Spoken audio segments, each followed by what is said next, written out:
Bonjour à tous, au sommaire, une Ford Mustang anniversaire, une nouvelle Caterham 7 CSR et encore un record pour la Renault Mégane RS Trophy R.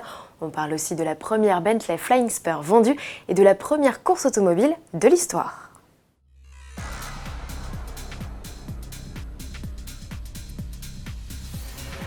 Joyeux anniversaire à la Mustang. À l'occasion des 55 ans de la Pony Car, Ford lance une série spéciale de sa sportive. Sobrement baptisée Mustang 55, elle embarque le V8 5 litres de 450 chevaux ou 440 avec la boîte automatique à 10 rapports. Proposée avec de nouvelles teintes de carrosserie, dont un orange, elle est reconnaissable à son toit noir et ses éléments de déco foncés sur le capot et les ailes. Ils deviennent d'ailleurs argentés avec les couleurs sombres. Un aileron est proposé en option. À bord, la Mustang 55 gagne des inserts en fibre de carbone et des sièges en Alcantara. L'équipement comprend l'accès main libre, le GPS, un système audio Bang & Olufsen et des sièges chauffants ventilés. Mise à prix, 52 000 € en coupé et 56 000 € pour le cabriolet. C'est 3 200 € de plus que les classiques Mustang V8. Vent de nouveautés chez Caterham, l'artisan britannique remet au goût du jour son badge CSR, autrement dit Cosworth 7 Racing, et c'est la 485 qui en hérite. N'imaginez pas une version plus énervée du roadster britannique, elle se veut plus confortable et moins piégeuse, en gardant néanmoins son ADN de pistarde. Pour cela, Caterham a revu la suspension et a notamment installé une double triangulation à l'arrière. Le 2 litres Ford de 237 chevaux qui anime cette CSR fait équipe avec une boîte Mazda à 5 rapports. Si c'est bien la plus puissante au catalogue européen, ce n'est pas la plus vigoureuse, concèdent nos confrères de Sport Auto. Avec 580 kg à vide, elle réclame 3 secondes 9 pour atteindre 100 km/h. De série, la petite anglaise embarque des sièges cuir, une prise 12 volts, une planche de bord en carbone et un différentiel à glissement limité. Notons qu'elle profite d'office du châssis large SV. Mise à prix 66 000 € hors option, août, c'est 7 500 € de plus qu'une 485 standard. Et en parlant de prix, devinez à combien a été vendu le tout premier exemplaire de la nouvelle Bentley Flying Spur?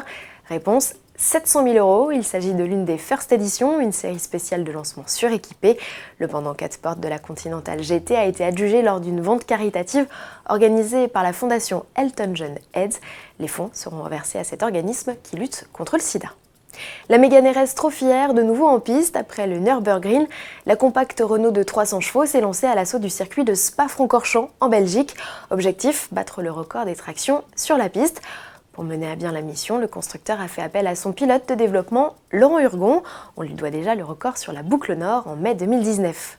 Sous un soleil de plomb, ce 24 juillet, en marge des 24 heures de Spa, il a bouclé les 7 km de tracé en 2 minutes 48 secondes et 338 millièmes.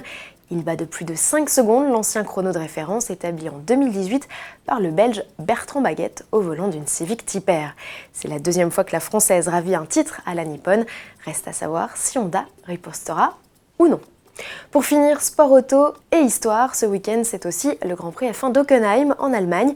À cette occasion, Mercedes a choisi de changer la livrée argentée de ses monoplaces pour du blanc. C'est la couleur historique des véhicules allemands en compétition depuis que la compétition auto existe, c'est-à-dire depuis 1894. Il y a 125 ans se tenait entre Paris et Rouen la première course de l'histoire. Le 22 juillet, une vingtaine de concurrents s'élancent pour 126 km de course.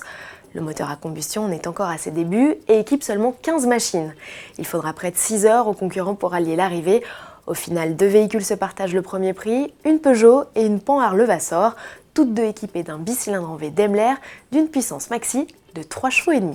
Bon week-end à tous et à lundi.